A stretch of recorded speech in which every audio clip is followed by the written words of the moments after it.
प्रहलाद जी। नमो तस् भगवतो अरहतो सम्मा समुदस्। नमो तस् भगवतो अरहतो सम्मा समुदस्। नमो तस् भगवतो अरहतो सम्मा समुदस्।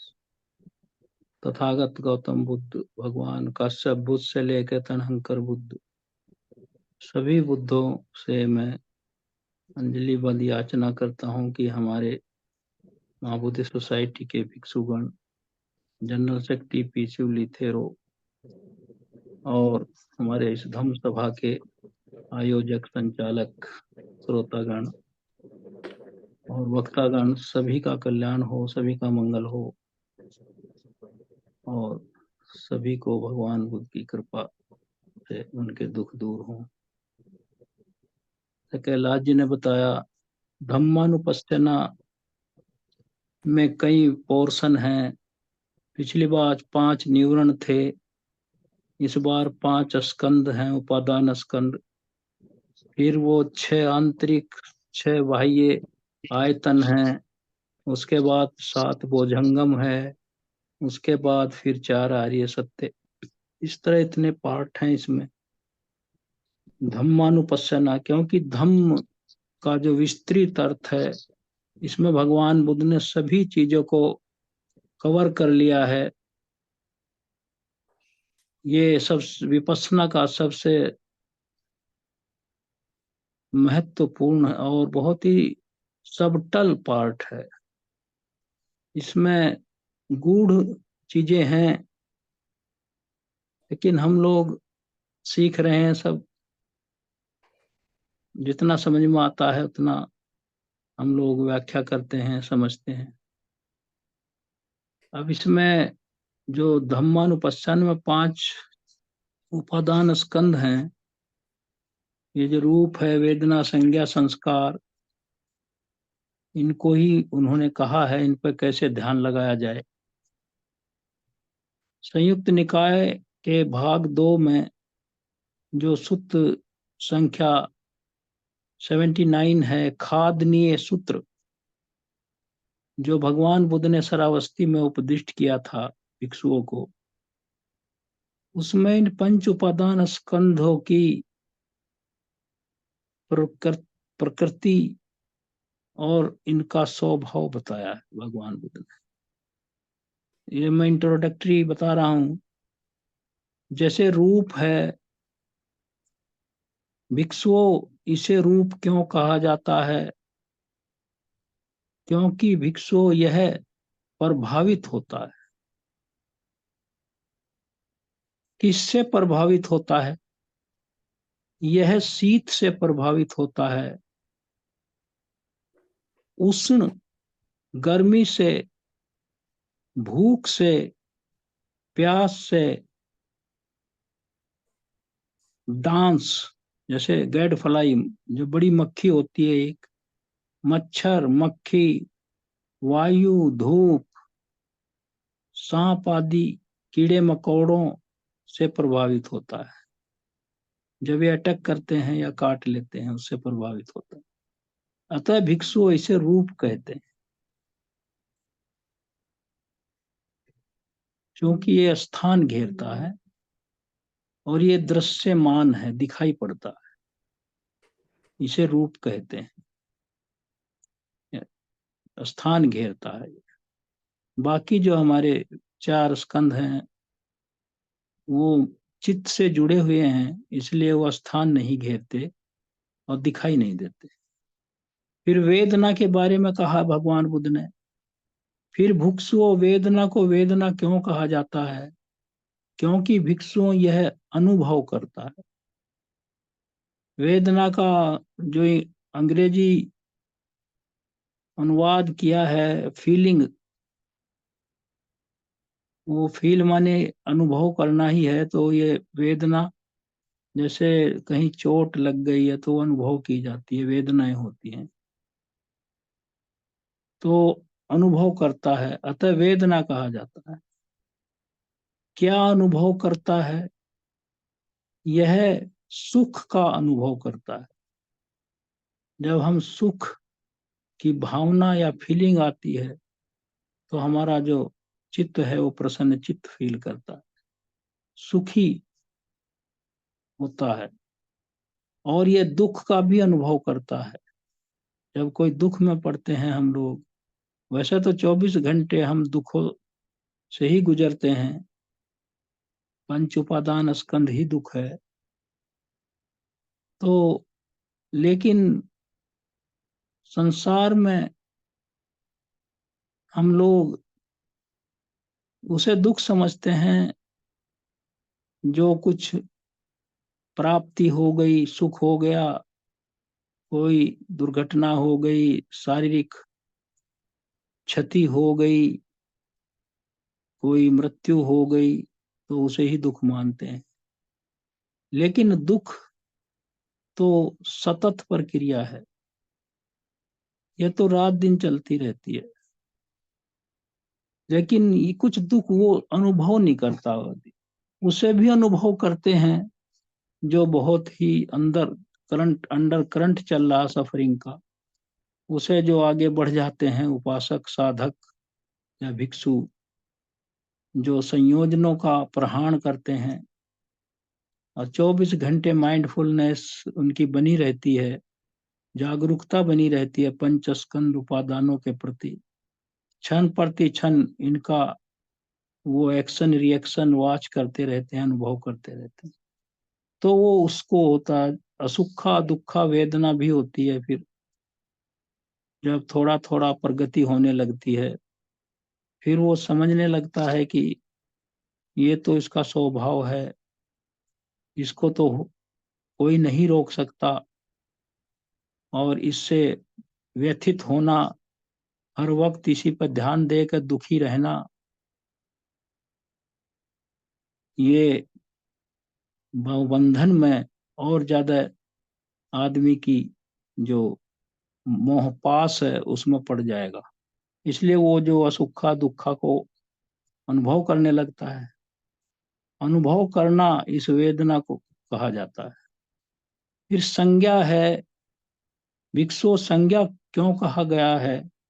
क्योंकि संज्ञा पहचानना, जानना, कॉग्निशन, टू कॉग्नाइट, पहचानना, जानता है, इसलिए संज्ञा कहा गया है। क्या जानता है? नीला रंग है, पीला रंग है, लाल रंग है, सफेद रंग है, ये जानता है। जो भी उसके सामने सेंस ऑब्जेक्ट आते हैं, ये तो छोटे से उदाहरण है, 24 घंटे हमारे सामने आते हैं, उनको पहचानता है, इसलिए इसे संज्ञा कहा गया। संस्कार है, संस्कार क्यों कहा गया है इसको? मेंटल फैक्टर, जो हमारे चैतसिक हैं, संस्कार संखारा पाली वर्ड में संस्कार, कर्म को भी संस्कार कहा गया है, 3 तरह से संस्कार करता है, काया से, वाणी से, चित्त से। मैं चेतना को ही कर्म कहता हूँ, जैसे भगवान बुद्ध ने कहा।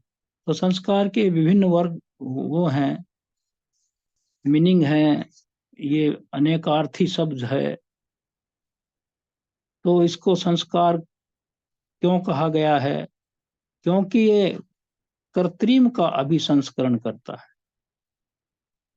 कितना ध्यान से देने की बात है, क्योंकि यह कृत्रिम, आर्टिफिशियल और मैन्युफैक्चर्ड और कंस्ट्रक्टिव का अभिसंस्करण करता है। अभिसंस्करण उस तरह की इसकी सोच है संस्कार की, कृत्रिम करना, क्योंकि ये सारा संसार कृत्रिम है, तो उसी की सोच कर रखता है जो संसार की नेचर है, इसलिए इसको संसार कहा गया। क्योंकि यह कृत्रिम का अभिसंस्करण, अभिसंस्करण माने उसकी ही संरचना करता है। और भिक्षुओं किस तरह करता है? ये रूप के लिए संस्कृत रूप का अभिसंस्करण करता है। जब ये रूप के बारे में सोचता है, तो उसके भिन्न भिन्न अवस्थाएं मन में आती हैं, ऐसा होता, ऐसा ना होता, अच्छा या अच्छा ना लगने वाला। रूपत्व के लिए संस्कृत रूप का भी संस्कृत, वेदना के लिए फिर संस्कृत वेदना, सब वो काल्पनिक है, उसमें कुछ भी सब्सटेंशियल नहीं है। तो वेदनाओं की बात करता है वो, कभी कभी अकेला ही दुखी होता रहता है, फिर सुखी भी महसूस करने लगता है जब कुछ अच्छी बात याद आ जाती है। फिर वो कभी कभी अपेक्षा भाव में भी चला जाता है, क्या करें, अब इसके बारे में सोचना बेकार है, तो अनंत है। और संज्ञा के बारे में भी संज्ञात्व का भी संस्करण करता है।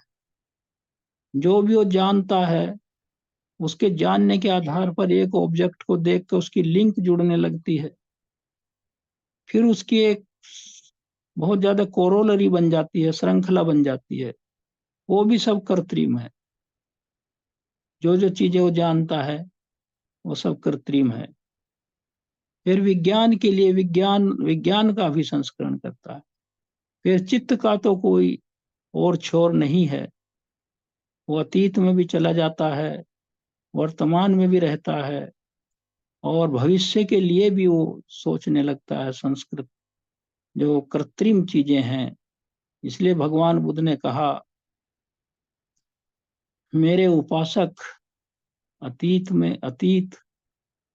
को नहीं रोते, वो भविष्य के ऊपर झुके नहीं पड़े रहते, वो वर्तमान में ही जीवित रहते हैं और वर्तमान को ही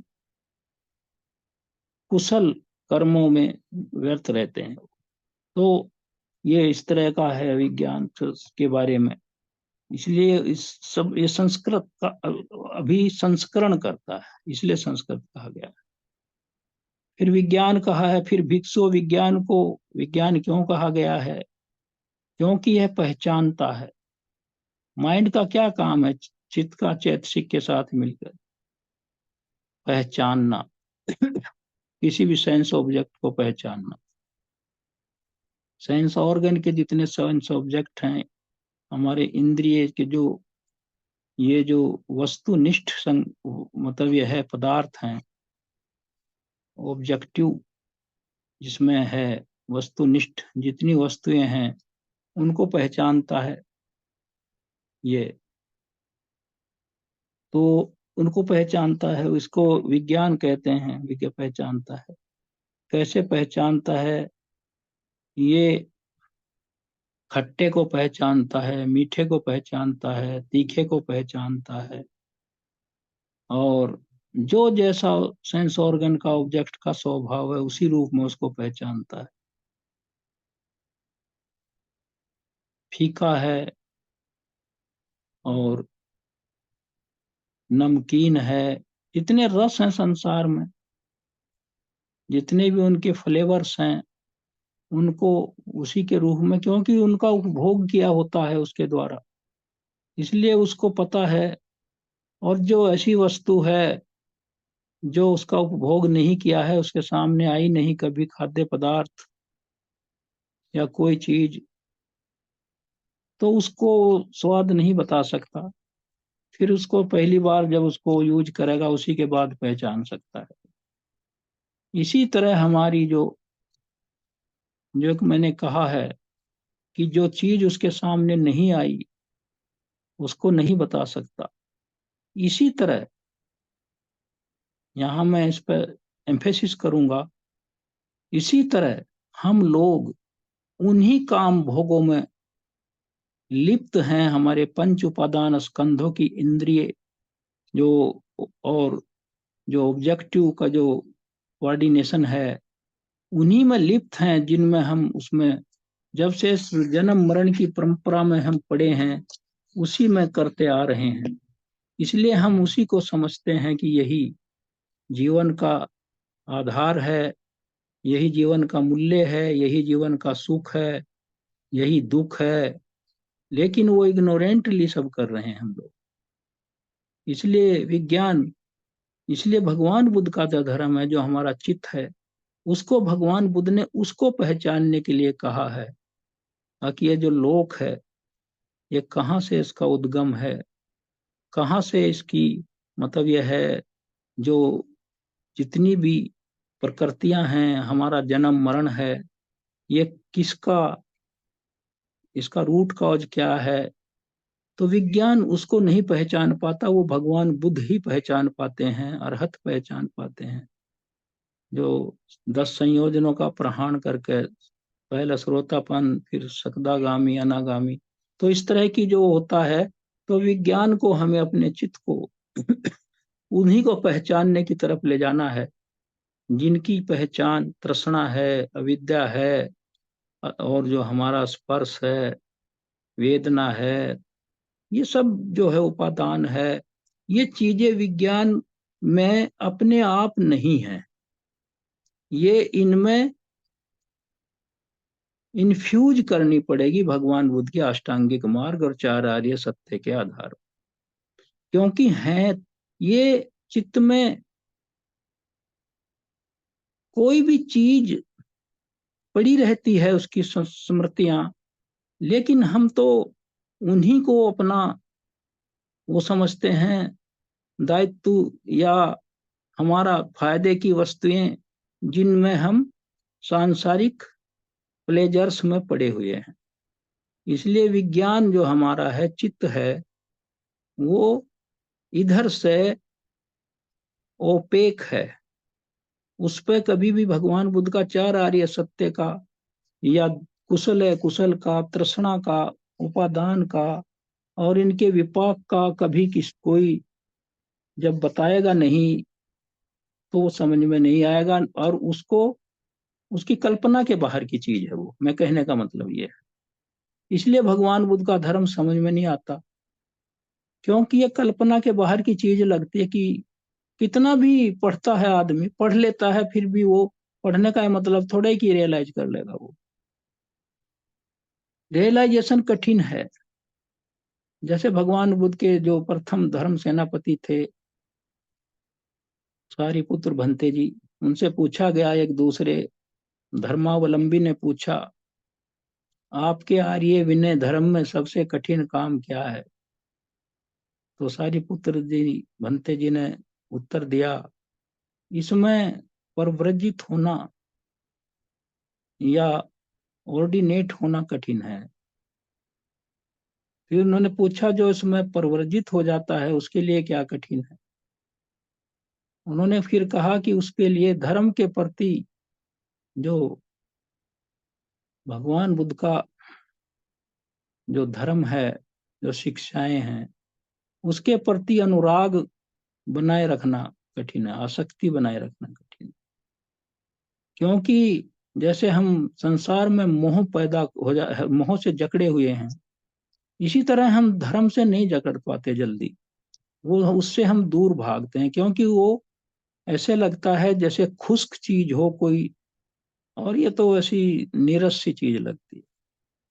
तो धर्म के प्रति अनुराग बना कठिन। फिर उन्होंने पूछा, जो धर्म के प्रति अनुराग बनाए रखना जान जाता है, फिर उसके लिए कठिन क्या है।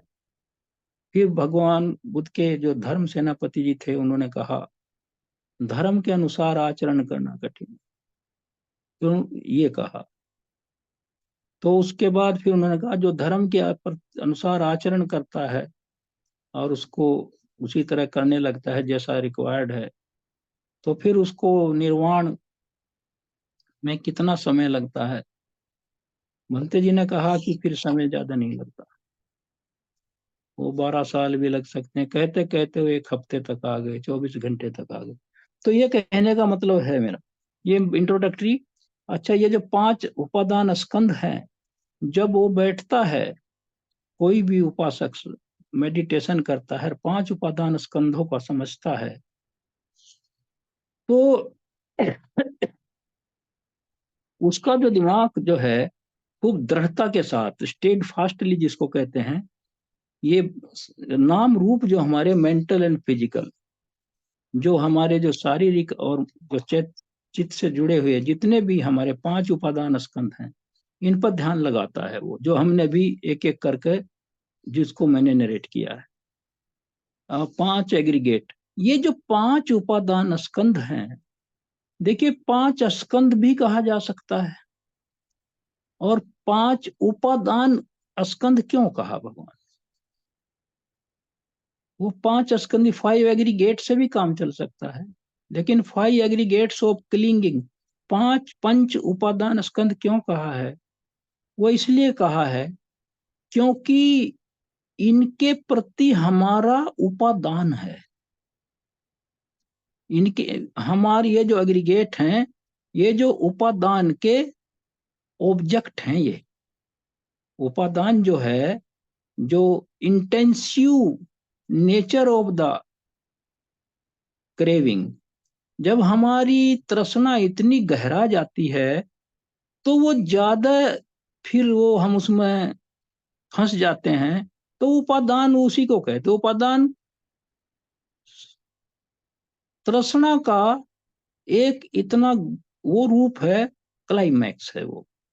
फिर उसका नाम तृष्णा है पहले, और जब वो उसकी एक्सट्रीम हो जाती है वो उपादान में कन्वर्ट हो जाता है। यही है उपादान का मतलब। इसमें कठिन सा लगता है कि उपादान क्या है, लेकिन इसका ये अर्थ है। तो ये जो उपादान के ऑब्जेक्ट हैं पांचों, और कि उपादान फिर आदमी में ये समझने लगता है, ये मेरा रूप है, ये मेरी वेदना है, ये मुझे हो रही है, मैं पहचान रहा हूँ, फिर मैं जान रहा हूँ, और मैं जो चीजें हैं, फिर मैं आ जाता है उसमें, आई मी माइन। तो फिर ये उपादान का ये इसमें वो हो जाता है समावेश। तो ये जो पंच उपादान स्कंद कहा गया है, तो उपादान के ऑब्जेक्ट हैं ये पांचों। तो ये दिस इज द, एक इसका मैंने समझाया है, इस कारण से सब स्पष्ट रहे हर चीज। तो ये समझता है वो, उसको जब बैठता है वो विपස්සना करने, कि ये जस्ट 5 जो उपादान स्कंद हैं, ये केवल वास फिनोमिना है, ये कोई वास्तविकता नहीं है। रूप दिखाई पड़ता है, अरे कन्वेंशनल सेंस में बॉडी है, सारा काम बॉडी से ही होता है, चित्त से ही होता है, लेकिन ये सारे के सारे क्या हैं? विदाउट एंटिटी हैं, इनमें कोई शाश्वतवाद नहीं है, और ये इनसिक्योर हैं, और ये सेल्फलेस हैं। ये समझता है फिर वो पंच उपादान स्कंद। फिर वो आई मी माइन और माई सेल्फ, इससे अपने को विरत करता है। ये विपස්සना का जो सिनॉप्सिस है वो यही है। 4 प्रकार की जो विपස්සना भगवान बुद्ध ने बताई है, मतलब काया, वेदना, चित्ता और ये धम्मा अनुपස්සना, इनका सबका मतलब यह है, लास्ट में पहुंचना यही है कि यह नित्य है, दुख है और अनात्म है, इनसिक्योर है। और जो चीज अनित्य है और उसमें कोई शाश्वतवाद या हार्ट वुड नहीं, जैसे कुछ इसमें है ही नहीं ऐसी कोई चीज, तो वो उसके आधार पर ये उसके ऊपर, जैसे वो मैं उदाहरण दूं, जैसे होता है, जैसे झोपड़ी है, मड हट है, या मतलब यह है थैच्ड थैच्ड हट है, फूस फांस की बनी हुई है, वाटर एंड डॉब से बनाई है, उसके बना देते हैं दीवारें भी, तो उसके ऊपर क्या लिंटल डाला जाता है? वो नहीं डाल सकते हैं, क्योंकि वो उसकी इतनी कमजोर है उसकी। एक मैं दिमाग में उदाहरण आया तो मैं लगा मुझे कि जो झोपड़ी बनी है उसके ऊपर पक्की छत नहीं डाली जा सकती। तो इन पंच उपादान स्कंधों में इतनी भारी भरकम चीज जो काल्पनिक है कि न जले न मरे न गले न सड़े, वो कैसे संभव है इसमें? क्योंकि ये तो खुद ही क्षण क्षण भर बदलते रहते हैं। इसलिए भगवान बुद्ध ने कहा, we are born every moment and we die every moment. तो ये इन पंच उपादान स्कंधों को, रूप को भी ऐसे ही समझता है, और वेदना को भी ऐसे ही समझता है, ये तो क्षणिक है। और इनका उठना और गिरना भी समझता है, ये कहाँ से अराइज हो रही हैं, कैसे अराइज हो रही हैं, और इनका अंत क्या है, वो सब इसको फिर वॉच करने लगता है। जितने वैसे तो पांचों का बार बार वही रिपीट किया है। अब वो क्या है, एक जैसे रूप के बारे में कहा है, ये रूप ये है, और ये रूप का उद्भव है या उद्गम, ये उत्पत्ति है, फिजिकल फिल्म। और ये इसका डिसअपियरेंस है, ये विभंग है इसका। ऐसे ये भंग होता रहता है। कैसे होता रहता भंग? आप ये कहेंगे हम तो बैठे हैं, भंग कहाँ हो रहा हमारा रूप, हम तो हैं, भंग कहाँ हो रहा है? ये प्रश्न हो सकता है कि भंग कहाँ हो रहा है, लेकिन ये तो 24 घंटे भंग हो रहा है। इसमें नई नई चीजें, इसका रिप्लेसमेंट हो रहा है। एक ही जैसी थोड़ा ही है। जब से मैं उत्पन्न हुआ, जन्म हुआ मेरा, तो मैं तो वो हूं नहीं जो जब था। 1 फीट लंबाई थी, टोटल 1 फीट से भी कम। तो ये तो आज इतना बॉडी सभी का, पेड़ पौधों का वो भी, तो ये तो रिप्लेसमेंट चल रहा है। तो ये उसको देखता है कि ये एराइज हो रहा है वेदना, फिर ये एराइज होकर, ये वेदना है, ये एराइज हो रही है, फिर डिसअपियर हो रही है। अर्थात कहने का मतलब यह है, वो पंच उपादान स्कंधों के उत्पाद, एराइजिंग, और फिर क्या, क्षय, डिकेइंग और डिजोल्यूशन को वॉच करता है। अब ये कठिन है इस तरह का करना। तो अब इसमें जो है, कैसे वॉच करेगा वो, तो इसको समझाया है भगवान जी ने। कैसे समझाया है कि जैसे, ये इंपॉर्टेंट पॉइंट है जो मैं बता रहा हूँ। जैसे ये जो हमारा रूप है, फिजिकल फिनोमिना का, मैं खाली रूप की बात कर रहा हूँ, ये कैसे, इस पे आपको कैसे ध्यान लगाना है कि ये कैसे अपियर हो रहा है और कैसे डिसअपियर हो रहा है, ये बहुत कठिन है। ये किताबों में भी नहीं मिलेगा जल्दी। अच्छी किताबें जो हैं उनमें इस तरह नहीं है ये। मेरे पास तो ये बर्मा की कुछ बुक्स हैं अभिधम की, उसमें बहुत ही थर्ड बेयर बताया गया है। इसलिए कुछ पुण्य कर्म है मेरा जो ये किताबें मिल गई। तो इसमें क्या है, इसमें देखिए, आनापानसति में जब हम इनहेलिंग एक्सहेलिंग करते हैं, सांस को अंदर लेते हैं और बाहर छोड़ते हैं, तो यही जीवन है। ये एग्जिस्टेंस और नॉन एग्जिस्टेंस है। जब हम सांस अंदर खींचते हैं तो एराइजिंग है, रूप का उत्पाद है। और जब हम उसे एक्सहेल करते हैं तो उसका भंग है वो। फिर इसमें बॉडी है, बॉडी है, और नोज है, और माइंड, ये इसमें सहायक है। तो जब भी हम इनहेल करते हैं, 24 घंटे प्रक्रिया करोड़ों बार करते हैं, तो हम इसमें उत्पाद और इसका भंग नहीं देखते। तो ये रूप का उत्पाद और भंग है। तो जब भी वो रूप के बारे में ध्यान लगाएगा, तो ये जो आनापान सती है, इसी पर ध्यान लगाएगा वो, कि अब ये सांस ले लिया, क्योंकि सांस का आना जीवन है और सांस का ना आना मृत्यु है, अगले सांस का ना आना। तो यही इसका अराइजिंग और डिसअपियरिंग है रूप का।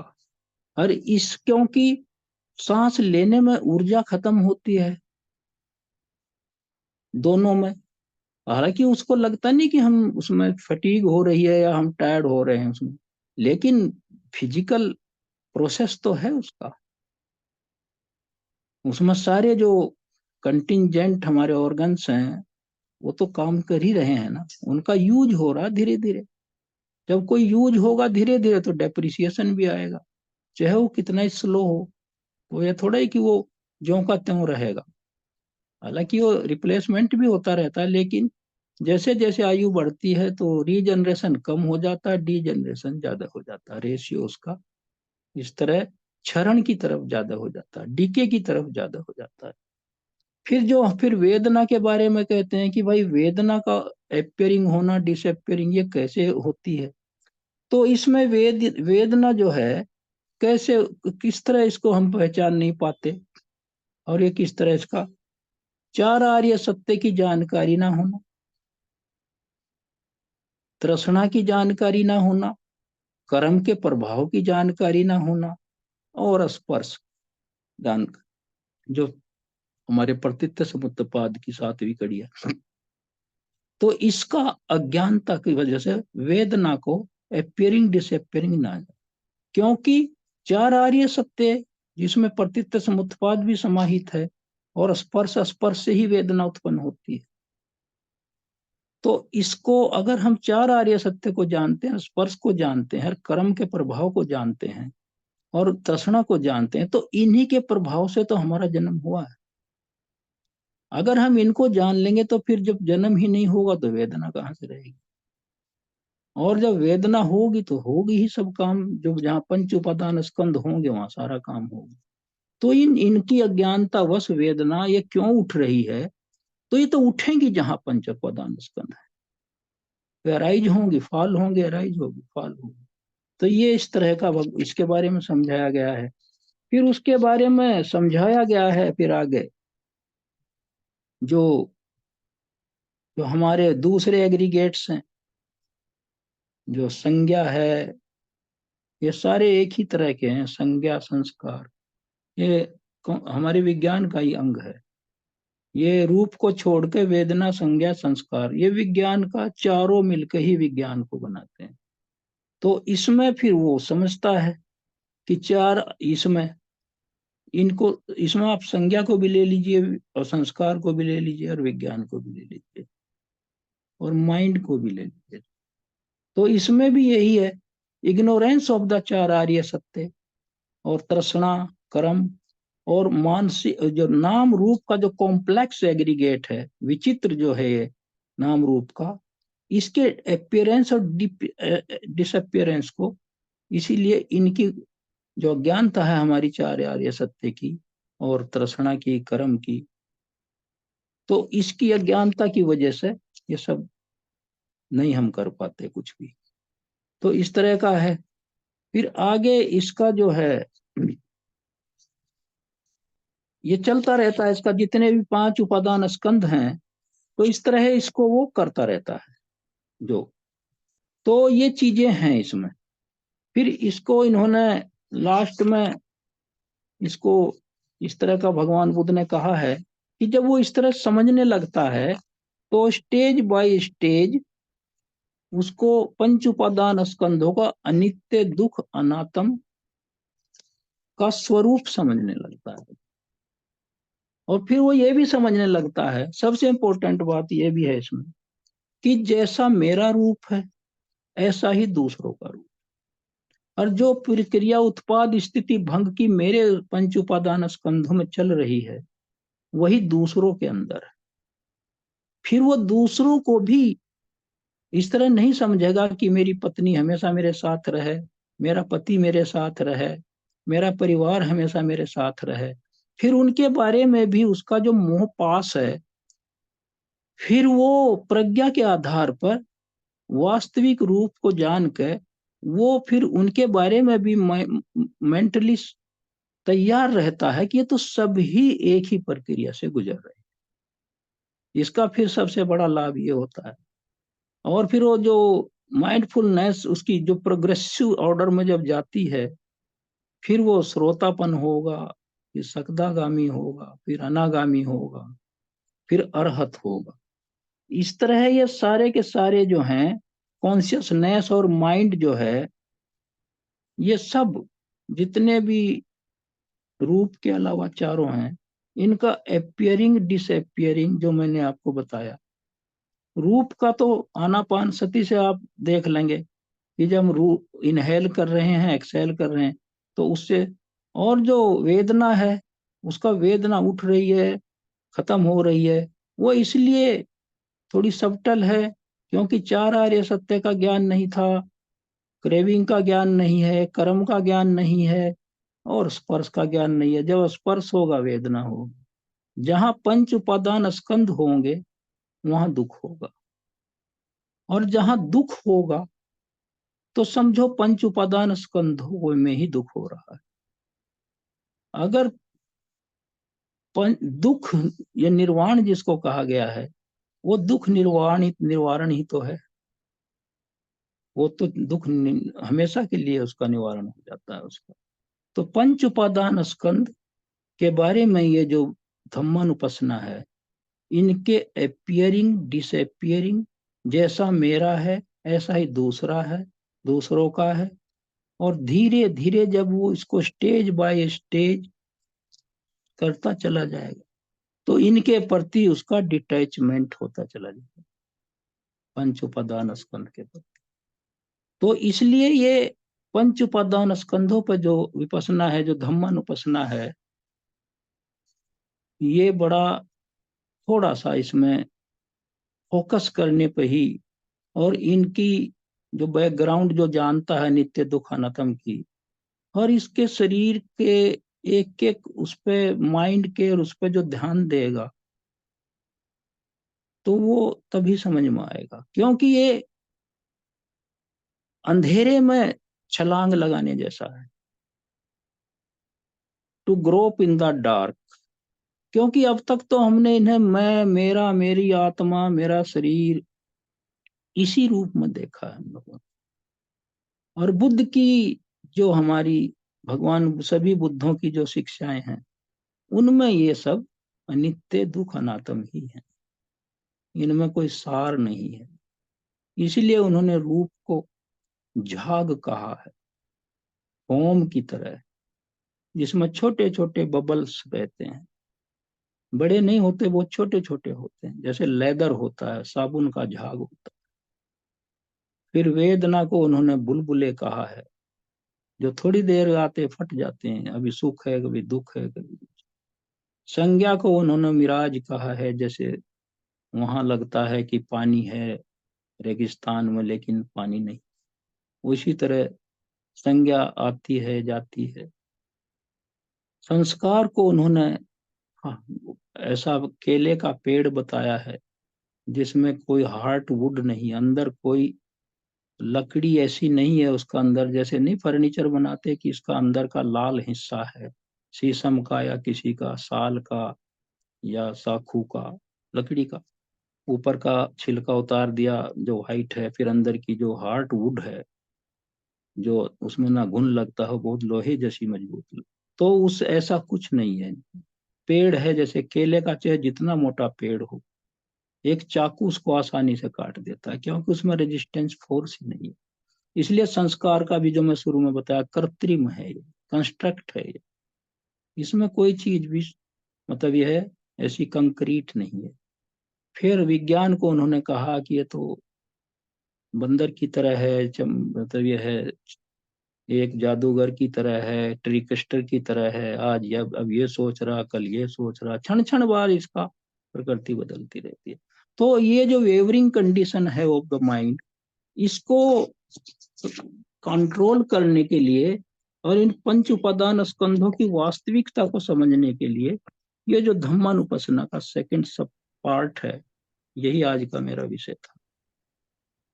तो मैं इन्हीं शब्दों के साथ, समय भी हो गया है, मैं अपनी वाणी को यहीं विराम दूंगा, और आशा करता हूं कि मैं, जो भी हमारे कल्याण मित्र हैं, भाई बंधु हैं, श्रोतागण हैं, जो विपස්සना करते हैं, उनका ये जरूर उनको समझ में आएगा और थोड़ा सा ये लाभकारी होगा।